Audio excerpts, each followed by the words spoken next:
Yo, what's up everybody, Greg2G here, and it's time for another Raziel video. This one is based on the gems.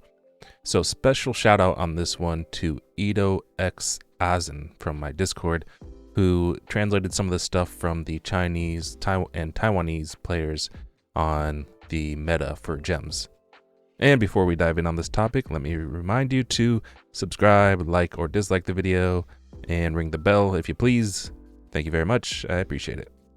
Okay, so let's go to the gems section here. So here's the post that was from the Discord, and here's what we'll just focus on the gem section here. So the general focus is the attack gems: skill attack, normal attack, or extra damage. So those are the number ones. Then we got crit as number 2, legendary stones number 3, and then a big surprise to most people would probably be the race stone. So the percent damage to humans or orcs or undead or demons. Those are actually very, very underrated. And I've actually been using these for quite some time and didn't really want to make a post or make a video about this until I was really sure that they were actually pretty good. And then after that comes armor / magic piercing, but only if they're level 5 plus.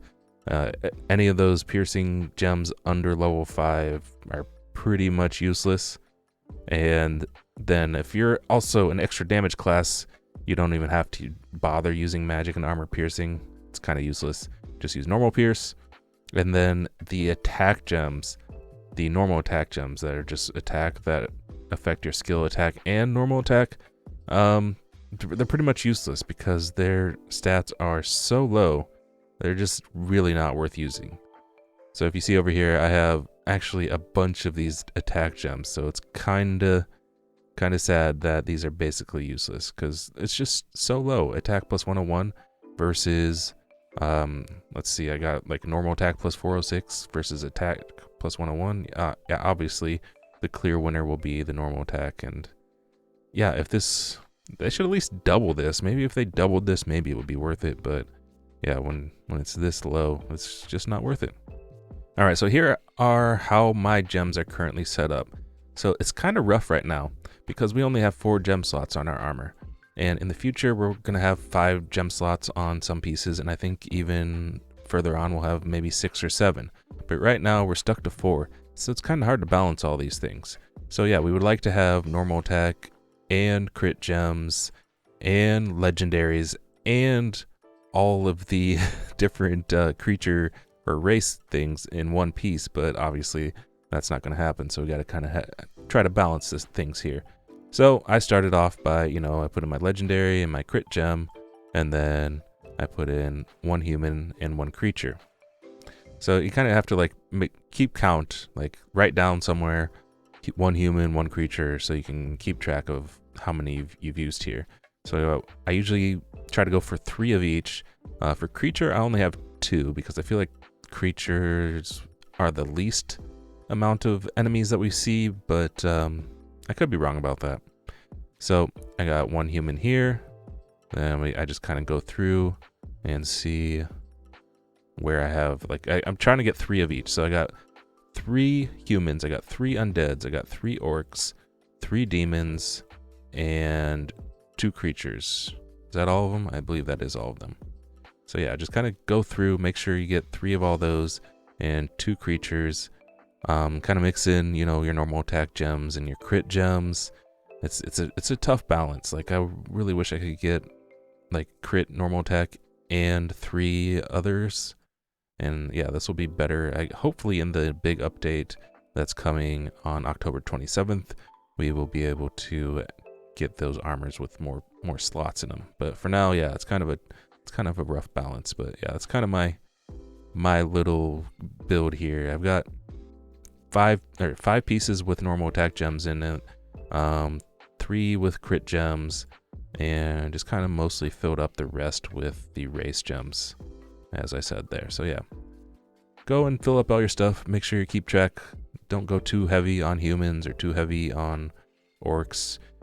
And I'm trying to keep a track of how many bosses are for each of these. So I feel like we get human bosses and undead bosses a lot. a couple demons. There's a few demon bosses out there, and a couple orc bosses. I think there's only one creature boss that I know of, so that's why I went with creature as the one with only 2. But yeah, I feel like all the other ones have quite a few bosses. But yeah, that's basically it. Yeah, it's kind of unfortunate that the attack gems, I was saving up a lot of these. I was hoping they would be better and they would be getting a lot stronger as we level them up. Yeah, it's kind of unfortunate those are kind of useless now. Hopefully in the future we have some way to actually like transfer these gems to different types of gems without having to spend hundreds of thousands of gold with the freaking cast system that kind of sucks. Same with the piercing stuff. I guess like once these get the piercings, at least once they get to level 5, will be kind of useful, but yeah, still not as useful as that flat percent damage against certain races or types of creatures and stuff like that. Anyway, yeah, that's a real quick video just to run down the gems, the tier list of gems, what you should be going for. Go for your main normal attack, skill attack, or extra damage. Go for your crits. Go for your legendaries, and then your races. And after that, if you have slots left over, which you probably won't, you can start looking at magic piercing or armor piercing or normal piercing. Thanks so much for watching, everybody. There's your real quick gem video. Sorry this one took a while, but yeah, there was kind of a big question on a lot of people's mind that whether or not the race gems were worth going for, and they are 100% worth. See you guys next time. Thanks for subbing, liking, subscribing. Follow me on twitch.tv/great2g, twitter.com/great2g, and we'll see you next time. Peace and GG's.